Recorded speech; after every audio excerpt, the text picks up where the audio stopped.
करवाया था और बड़ा अकड़ के बैठा हुआ था, साला पैसा तुम कमाओ, कार में तुम घूमो, गोवा तुम घूमने जाओ और नमस्कार हमको करवाओ, ये कहाँ का इंसाफ है। लेकिन फिर भी इधर पे खड़ा था वो अड़ियल आदमी था, मेरे मुंह से निकलवा दिया नमस्कार, मैंने दिल से कर दिया उनको नमस्कार, इसीलिए आज 20 लाख की कार में घूमता हूं।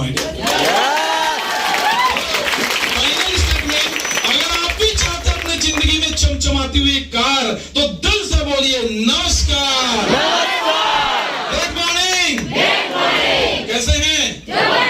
जबरदस्त हैं? ओके, तो मैं अपनी बात स्टार्ट करने से पहले मैं फर्स्ट टाइम मेरे दोस्त लोग कितने लोग आए एक बार हाथ देखना चाहता हूँ। पहली बार बिंदास, गब्बर नहीं हूँ, हाथ नहीं काटूंगा। इतने सारे मेरे दोस्त पहली बार आए यार, हमारे पुराने दोस्त, हमारा टीम कैसे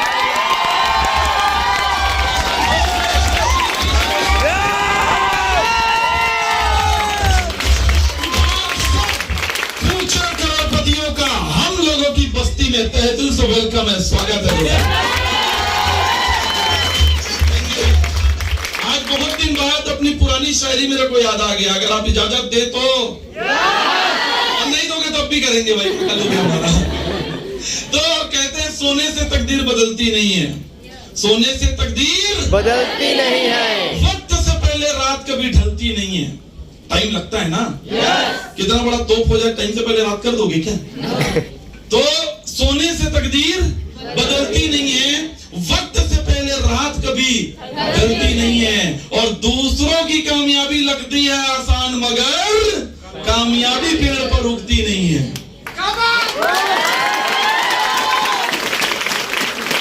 सोने से तकदीर बदलती नहीं है, वक्त से पहले रात कभी ढलती नहीं है, दूसरों की कामयाबी लगती है आसान, मगर कामयाबी पेड़ पर उगती नहीं है। कामयाबी घर पाना है तो समंदर में आग लगाना है। लगाने के लिए तैयार हो क्या? समंदर में आग लगाने के लिए तैयार हो? हम दुर्भाग्यवश छत्तीसगढ़ में समंदर नहीं, इसलिए साला गोवा का प्लानिंग करें।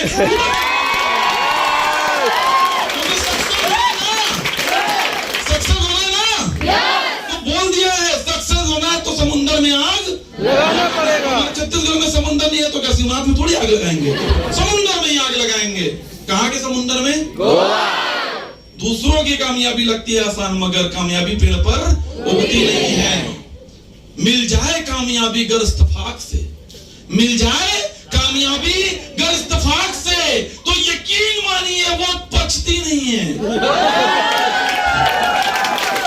समझाता हूं, मिल जाए कामयाबी कर इत्तेफाक से, तो यकीन मानिए पचती नहीं है। कई बार ऐसा होता है, धोखे से आप देखे होंगे, रोड किनारे जमीन है, जिसने कभी जिंदगी में साला 2 लाख को एक साथ देखा नहीं है, 2 करोड़ में जमीन बिक गया।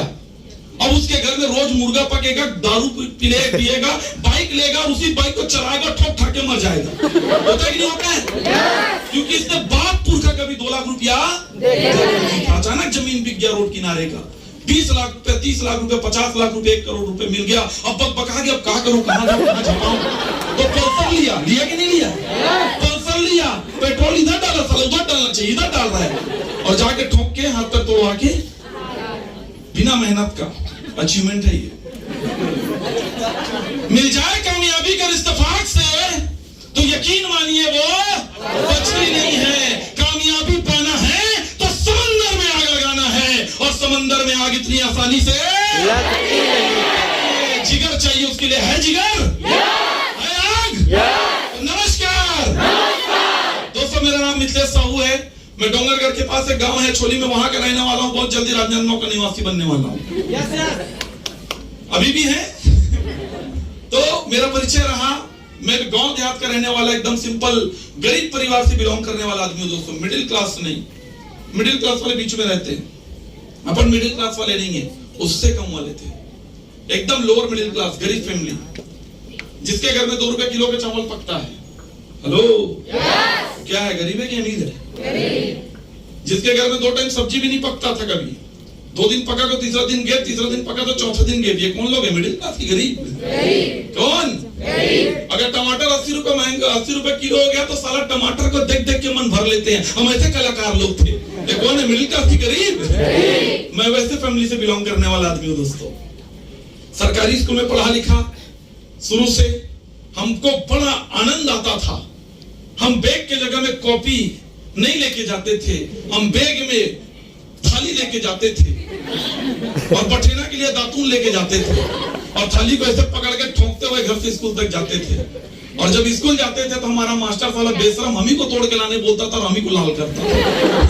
हम ऐसे पढ़ाई लिखाई करने वाले लोग हैं दोस्तों, एकदम सिंपल। अपनी स्टोरी क्यों बता रहा हूँ? देखो भैया एकदम खुश हो गए, क्यों भैया खुश हो गए? ताली बजा रहा हूँ क्यों?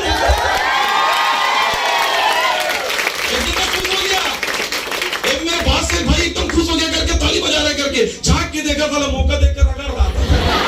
मैं बोला ये तभी खुश होने की क्या मतलब भाई? मुझे पता है भैया अच्छे हैं, वो रगड़ नहीं रहे हैं।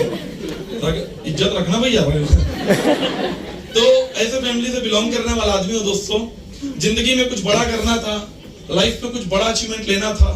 मैं हमेशा कहता हूँ, हमेशा बताता हूँ कि भगवान ने मुझे गरीब जगह पे भेजा जरूर था, लेकिन इसमें जो सिम डाला था वो जियो अनलिमिटेड डाला था। हैंडसेट कोई भी हो, मोबाइल कैसे काम करता है? जैसा सिम रहता था, ये कि नहीं है?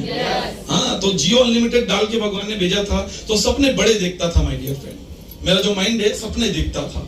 जब हमारी बाइक की औकात नहीं थी तो बाइक का सपना देखता था, बाइक आया तो कार का सपना देखता था, कार आया तो बड़ा कार का सपना देखता था, हवाई जहाज गुजरता तो उसको देखता था कि कब चढ़ेंगे अपन, अच्छे कपड़े देखता था तो मन करता था कि कब लेंगे अपन, अच्छे माँ बाप को देख के बढ़िया जब उनको एंजॉय करते देखते थे, पिकनिक जब अक्सर होता है ना मिडिल क्लास फैमिली में, गवर्नमेंट जॉब वाले लोग कहीं कहीं से पिकनिक का ट्रिप बनाते कि नहीं बनाते? होता है ना ऐसा? साल में जब ठंडी वंडी आता है तो बढ़िया पिकनिक का ट्रिप बनाते हैं। तो पता चलता था ये घूमने के लिए पूरी जा रहे हैं, घूमने के लिए वैष्णो देवी जा रहे हैं, घूमने के लिए वहां जा रहे हैं, वहां जा रहे हैं। और हम लोग घूमने के लिए कहां जाते थे? सूखा नाला। मजाक नहीं कर रहा हूँ, उधर ही पिकनिक मनाते थे। सूखा नाला जाओ, स्टोव लेके, नहीं तो उधर ही का पेड़ से लकड़ी वकड़ी तोड़ के खाना बनाओ और खा पी के आ जाओ, एंजॉय करो कि अपन लोग पिकनिक गए थे। तो ऐसा होता था दोस्तों। तो ड्रीम देखता था बचपन से कि कुछ बड़ा तो करना है, कुछ बड़ा करना है, कुछ बड़ा करना है। लेकिन बड़ा करने के लिए साधन होना चाहिए ना? साधन होना चाहिए कि नहीं होना चाहिए? साधन नहीं था तो जैसा तैसा चल रहा था। चलते चलते अपन 18 साल के हो गए, घर की आर्थिक स्थिति बहुत बिगड़ गई दोस्तों। ये बात मैं क्यों बता रहा हूं, अपना स्टोरी आपको क्यों बता रहा हूं भाई? रीजन ये है कि इस हॉल पे बैठा हुआ बहुत सारे लोग मेरी स्थिति से गुजर रहे होंगे या नहीं गुजर रहे होंगे, तो मेरी स्थिति को समझ के अपनी